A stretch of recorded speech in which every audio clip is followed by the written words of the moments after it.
Welcome to part 2 of Advanced Carp Tactics. My name's Chris Ball and I'm here at Richworth Linear Fisheries in Oxford, and just like my good friend Martin Ford, I'm going to introduce you to some well-known anglers who will be fishing on this famous complex. I'm here at Brasenose Lake, a quite prolific day ticket water, and in fact Ronnie Buss was here a little earlier in the year demonstrating the method feeder. So let's turn back the clock and see how Ronnie got on. Thanks for the introduction, bless him.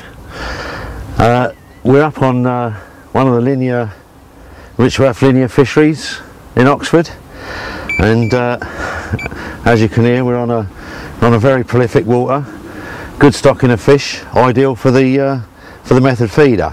Now I put a bit of corn steep in the bucket earlier on and added some pellet to it, and just letting the pellet absorb the corn steep liquor so as it's into a nice consistency that you can mould around the feeder nice and hard.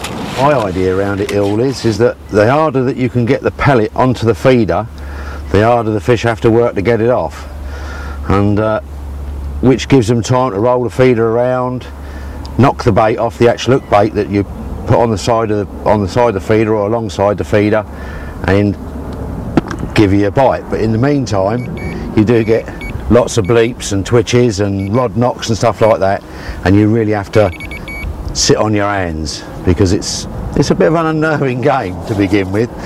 Once it roars off, there's no problem. The rods in the background you'll probably hear beeping and twittering, and just got to take no notice of them until the bait runner's flying.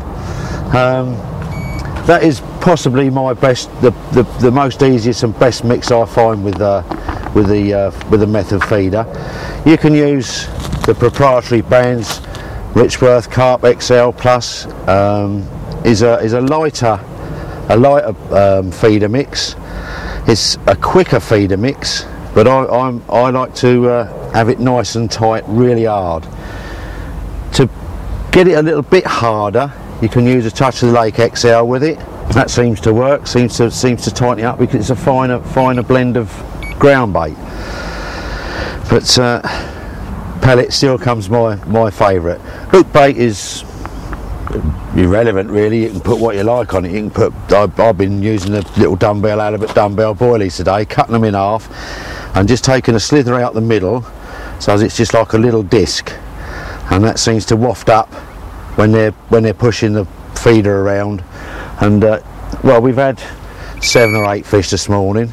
In fact, it got so hectic that I've gone off of one patch and now moved out a little bit further out into the lake to just to sort of calm things down a bit, so as we can get and have a chat to you, basically. A bit like bream fishing, isn't it?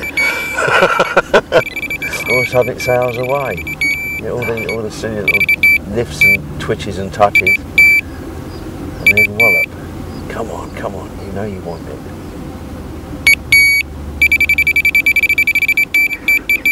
That's got to go shortly, that one has got to go. Look at that. Stop it. Sorry about that then. We finally had it. He couldn't resist.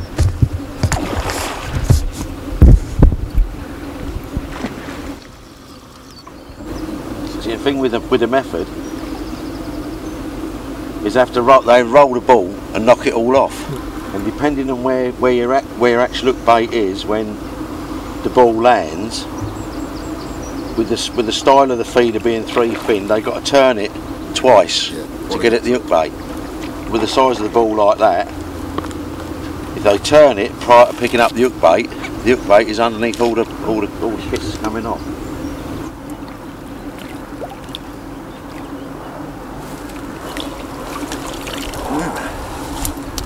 There we go.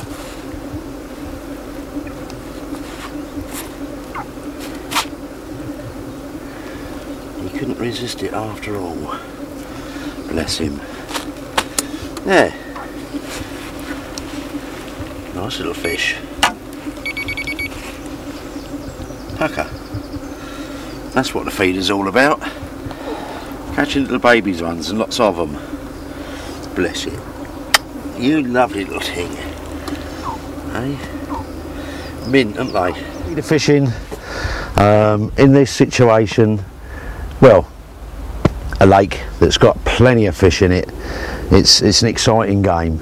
You can have 20, 30, 40 fish in a day if they're having it. If not, then you can sit here on your hands all day and get bleeps.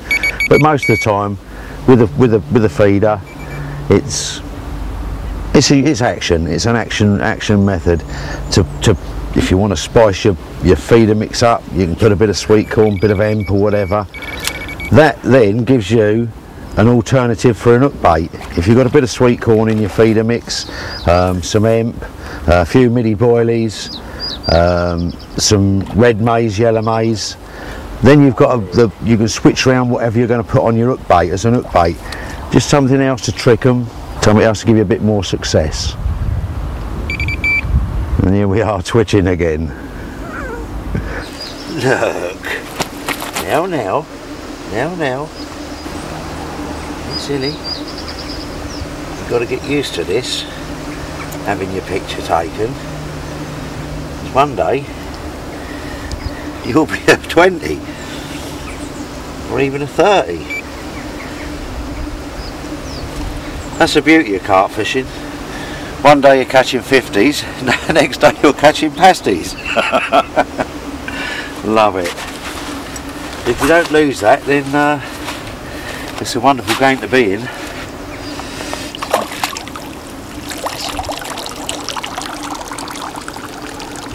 This water at Brasenose is an ideal water for your method fishing. It's got loads of fish in it. It's got a good average depth throughout. A nice marginal shelf. You can fish tight. You know, no need to punch it right out. You can fish tight. There are loads and loads of fish in here. Once you get them in on the pellet, the fish will come. You'll get bites. I mean, there's fish out here rolling all over the place at the moment. A hungry water. It's a water that the fish demand lots of bait, lots of pellet. The more pellet you get in there, the more fish you're going to get. You'll get them competing. You'll get to a stage whereby the bites are coming so fast and furious that you'll get to a stage where you'll have to wind one rod in. It gets that.